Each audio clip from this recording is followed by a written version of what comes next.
So far, we've talked about the classical views of the face. We've talked about the full face, the 2/3 of the profile view. We've talked about the classical lighting patterns.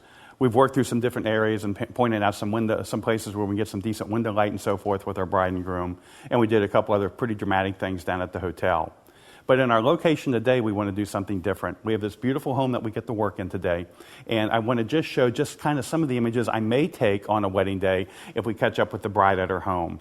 Really, what I'd like to emphasize here is that even though I'm going to work in several locations throughout the home today, I'm not encouraging you guys and girls to do the same thing. We're doing this with the video so we can just show you all the different kinds of compositions that we can bring together in this location. What I would do on a regular wedding day with my regular client, I would survey the home, I would pick out some of the best features within the home, and then maximize the images that I would get from those couple locations. Again, it's not about us, it's about our client, and we need to be considerate and respectful of our client, of their time, of the excitement of the day and everything else, and not try to make it a photo expo of everything we can do in the home.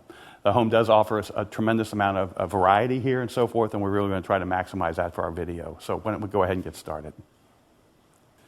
The first place I thought I would start today is really in front of the beautiful mantle.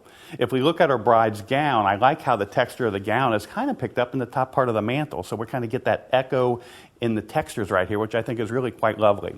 When I set this up, it's just going to be a simple available light photograph. We have our large picture window right here, flooding light in on our bride. We have this beautiful soft light on her face. And I've just set my exposure up. I'm sitting right here at about 640 ISO. I could go down to 400 if I want, but then I think I have to compromise my shutter speed. And even though I'm using image stabilized lenses, I'm going to be a happy camper at 640. I'm going to be at ISO 640. I'm going to be at f4 as my f-stop, and it looks at a 50th of a second is where everything's falling here. I'm going to be shooting this in manual mode, and again, why am I in manual mode? Because I have most control over my camera in manual mode. It's telling me I've got decent exposure, I've checked the viewfinder, checked histograms, and everything looks good to go here. I could put it on aperture priority, but as the camera picks up the lighter parts of the gown or the mantle behind her and so forth, that exposure can range up and down. There's no reason for it. Just nail it down. We're not going to move anywhere else, and we know we got good photographs here and good exposure here. When I look through the camera, what I've done too, and we've talked about window light, we've talked about putting that loop lighting pattern on our subject's face. What I want to do is, go ahead, Megan, and just kind of what you were doing, looking back at me a little bit. And when I look at the photograph of her, I've got a beautiful loop lighting on her face. You can just see on the camera side of the nose, we have this beautiful, beautiful light or shadow on this side of her nose. Megan, let me have you turn your head back towards me just a little bit more. And then if I take this photograph of her right here, and we look at this photograph, we have split lighting on her face. Why? Because she's looking directly at me. The light is coming in at a 90 degrees to her face, and it doesn't really flatter her. So Megan, let me have you turn your head exactly the way we were before. And I'm going to turn her nose slightly towards me so that I don't have the nose getting close to the cheek line, because if you remember me saying this earlier on, if the nose gets close to the cheek line, we create what we call the Pinocchio effect. It actually elongates the nose, which doesn't flatter our subject. There's another thing that let's just review again. Megan, just turn your head even more and more and more, eyes back to me. And the other thing we don't want to do is really have the eye be hanging out in outer space. We always want that far eye to be kind of contained by the far part of the face. So I'm just going to kind of work this just a little bit more, bring your head back a little bit more, go back a little bit more right here. And I think that looks good. Now, I'm going to say one more thing about this. When it comes to window light, our light sources, it's a decent sized light source, but what most photographers really have difficulty really understanding or really seeing is how to put that light on her face. So Megan, I'm going to go ahead and just turn your head this way a little bit more, a little bit more, a little bit more. And yes, we're falling out of the 2/3 view, but the main thing to notice, turn your head even more. The main thing to notice is that I'm starting to lose that shadow on the camera side of the nose. And when we start to lose the shadow, that means I'm losing my loop lighting pattern.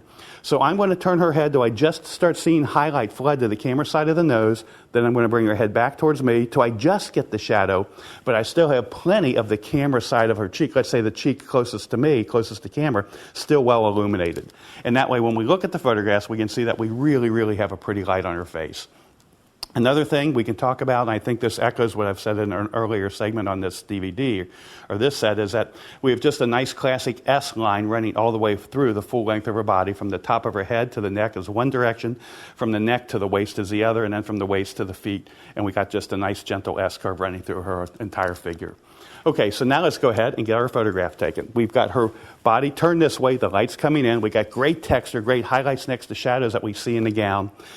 We've also got the bouquet, which is coming in front of the gown, and let me take the shot real quick, and you can actually see that we're throwing that bouquet shadow on the gown. And one thing that I'm always trying to emphasize is just bring it back just a little bit more, so I can just see it in the photograph, but the shadow isn't hitting the gown, and I think it just makes a more flattering photograph. So let me have you stand up just a little bit. That's good. Perfect. Chin down again. Turn your head a bit. Okay, back to me. And now as I take this photograph, the next thing that I'm seeing is that I have kind of a Statue of Liberty look. I've got the chandelier behind her head, and it looks a little Statue of Liberty-ish. So, Megan, let me slide you this way a little bit, just inches. Still kind of hand on the chair, kind of the way we were before. And I'm actually going to move my camera position over here so that I can actually have the chandelier, the wall sconce behind her on her left, and then mantle on her right. And again, looking into the light for me. Eyes back to me. Beautiful. Right there. I'm even zooming back a little bit more to pick up more of the mantle. Let's come in close on her a little bit. Happy, happy. One more. Turn your head away from me just a bit more. Beautiful. Even kind of looking down at the table maybe. Beautiful. And now turn your head even more. And I'm thinking, do I have a chance to maybe pull off a profile here? And I'm thinking the profile, beautiful lighting on her face, with the positioning of the mantle and everything there, we might get a nice photograph. So I'm going to rotate around her. The lighting is about where I want it to be on Megan, so I'm going to rotate around her and then see if we can pull off the profile. And then right hand just relaxing down. Your other right hand. Yeah. Turn your nose away from me again. Right there. Perfect. Here we go. Again. Beautiful. Hang in there. Now how about a little smile? And again. Bring the flowers a little higher for me. And we got a great series of images of her just by the mantle. Again, we could try a million other combinations here, but the house has so many cool features to work with. I think we got a couple cool things right here. You know what? I might even ask our groom to stand in. So now our lighting's going to change a little bit. Am I going to make it a window light photograph?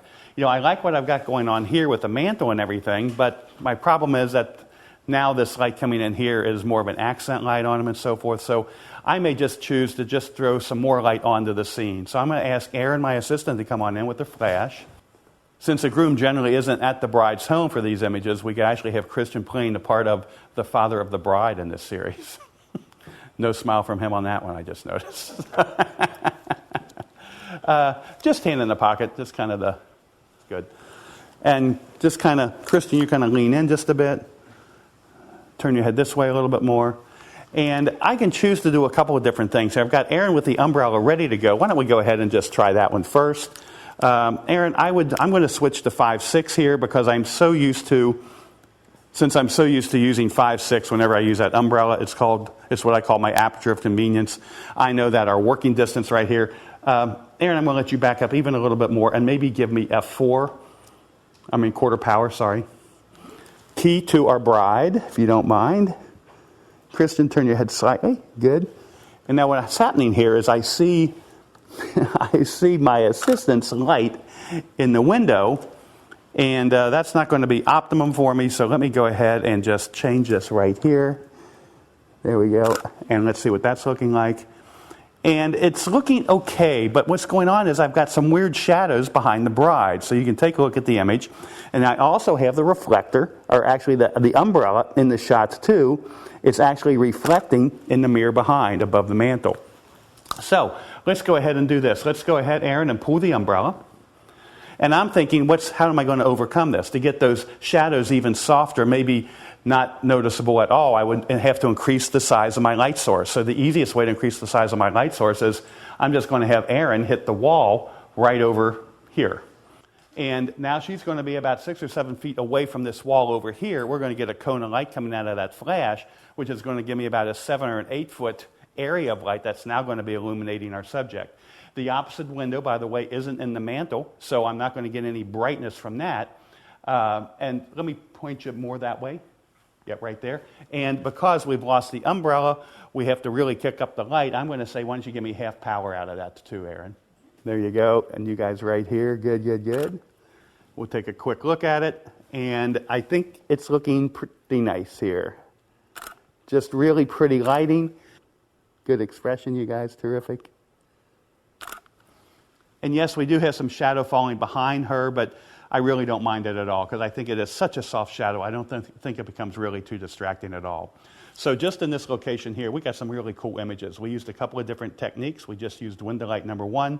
We found out that the umbrella was going to give us too sharp of shadows on that background, so we broadened our light source by just taking the light itself, removing the umbrella, and just bouncing into the opposite wall to give us a huge light source coming back in and illuminating them. So I think we got some good things right here in front of the mantle.